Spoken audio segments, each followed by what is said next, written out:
তোমাদের জন্য আজকে একটা দারুণ জিনিস নিয়ে এলাম। যারা খুব বেশি গ্রামের দিকে যাও না বা গ্রামের সাথে সেভাবে যোগাযোগ নেই, তাদেরকে একটা জিনিস দেখাবো বলে এসেছি।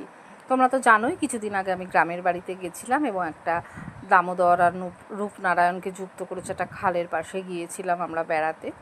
তো পরিষ্কার, খুব সুন্দর। মানে কলকাতার মানুষজন খাল ভাবলেই মানে ভেবে থাকে যে খুব বাজে, নোংরা। এটা কিন্তু একদমই সেরকম ছিল না। তো সেখানে না পাড়ে এই ডিঙিটা দেখলাম। আমরা ছোটোবেলায় দেখেছি ডিঙি কিন্তু ওই তাল গাছটাকে মাঝখান থেকে আড়াআড়ি করে কেটে ডিঙি বানায়। এইটা আবার দেখলাম জানো, আমাদের যে টিন হয়, যেটা বাড়ির মাথায় লাগানো হয়, সেই টিনটাকে ওরা কীরকম মাঝখান থেকে ফোল্ড মতো খানিকটা করে দুদিকে কাঠ লাগিয়ে দিয়েছে। সামনের দিকটা দেখো ছুঁচলো মতো করা, যেমন ডিঙি হয়ে থাকে আর কি, আর পিছন দিকটা একটু চওড়া করা, আর ব্যালেন্স করার জন্য বাঁশের ওই ব্যাকারিগুলো দিয়ে দিয়ে আটকে ওরা এটা বানিয়েছে।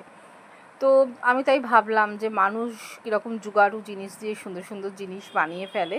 আর এই যে কাঠের টুকরোটা দেখছো, এই যে বেঁকা মতো, এটা দেখো একটা দড়ি দেয়া রয়েছে, মানে ডিঙি করে এদিক ওদিক গেলে মাটির মধ্যে যে অ্যাঙ্কারের যে কাজটা করে সেটা হচ্ছে এই গাছের ডালটা করবে, সেই জন্য এই অ্যাঙ্কারটাকে বানিয়ে রেখেছে। আর এই যে ভেতরে বাঁশটা দেখতে পাচ্ছ আধপালা করে কাটা, এইটা দিয়ে না ওরা ঠেলে ঠেলে ডিঙিটা বায়।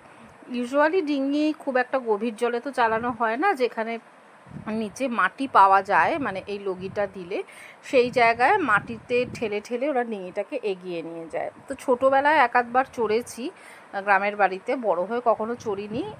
তো এটা দেখে ভাবলাম তোমাদের সাথে শেয়ার করি। এটা একটা বেশ ইউনিক জিনিস ওরা বানিয়েছে। আর তোমরাও আমার এই ধরনের ভিডিও দেখতে খুব পছন্দ করো, অনেকেই লেখো যে তোমাদের তো সেভাবে গ্রামে যাওয়া হয় না, তো গ্রামের এই সব নানান জিনিস দেখতে তোমাদের ভালো লাগে। সেই জন্যে আজকে এই ছোট্ট ভিডিওটা তোমাদের জন্য করেছি। আশা করছি আজকেও তোমরা খুব এনজয় করে এই ভিডিওটা দেখছো। কেমন লাগলো জানিও। আর তোমরা কেউ এরকম ধরনের টিনের দিয়ে বানানো ডিঙি দেখেছো কি না কমেন্ট বক্সে জানাতে ভুলো না কিন্তু।